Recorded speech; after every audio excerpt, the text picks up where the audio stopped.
দুইটাই কি একটা হবে? হয়তো আমি পড়তে পড়তে আমার জান বের হয়ে যাবে, না হয় আমি একজন বড় হক্কানি আলেম হাফেজ মুফতি হব। দুইটা একটা হবে, তৃতীয়টা না। কারণ বাদ আখির নবী হযরত মুহাম্মদ রাসূলুল্লাহ সাল্লাল্লাহু আলাইহি ওয়াসাল্লামের উম্মত। তো উম্মত করবে হিম্মত, উম্মত কি করবে? হিম্মত করবে, ধরবে সুন্নাত, পাইবে জান্নাত। উম্মত করবে কি? হিম্মত।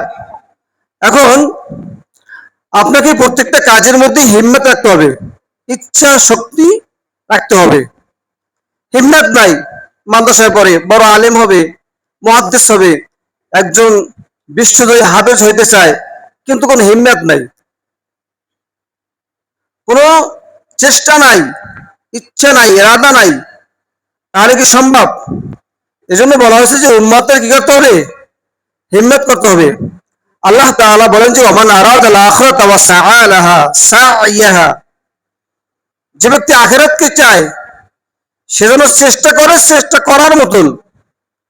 হ্যাঁ, আমি বেহেশত চাই, আমি বেহেশত চাই, আমি জান্নাতে যাব, আমি জান্নাতে যাব, কিন্তু সে নামাজ পড়ে না, সে রোজা রাখে না, হজ ফরজ হজ করে না, যাকাত ওয়াজিব যাকাত দেয় না, হ্যাঁ, সৎ কাজ করা দরকার সৎ কাজ করে না, মানুষকে অসৎ কাজ থেকে বিরত রাখা তা করে না, তাহলে হবে? জান্নাতে যেতে চাই, আমি বেহেশতে যেতে যেতে চাই, হ্যাঁ, তাহলে আমাকে তো সেই কাজ করতে হবে নাকি? আমাকে জান্নাতের কাজ করতে হবে না? তাহলে আমাকে পাঁচ ওয়াক্ত নামাজ পড়তে হবে, রমজান আসলে বাস রোজা রাখতে হবে, আমার হজ ফরজ হলে হজ করতে হবে, আমার যাকাত ওয়াজিব হলে যাকাত দিতে হবে। এর মাধ্যমে না আমি কি হব? একজন বেহেশতে যাওয়ার জন্য কি অনেক এগিয়ে যাব। আমি আশা রাখতে পারবো যে আমি বেহেশতে যাবো ইনশাল্লাহ। আমাকে তো সেই কাজ করতে হবে নাকি? তো আমি নবীর উম্মত, কিন্তু হিম্মত নাই, বিশ্বজয়ী হাফেজ হওয়া সম্ভব। প্রত্যেকটা ছেলে আমি মনে করি যে বিশ্বজয়ী হাফেজ হওয়া সম্ভব যদি হিম্মত থাকে। واستسقى نادرا تكاريما برايات يجار صدباجانا يجازة برايات واستسقى نادرا تكاريما برايات يجار صدباجانا يجازة برايات। আমি ইলমের রাস্তায় নামছি, আমি ইলম শেখার জন্য মাদ্রাসায় ভর্তি হয়েছি, আমি ইলম শিখবই।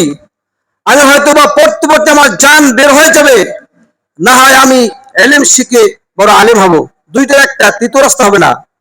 দুইটার কি একটা হবে?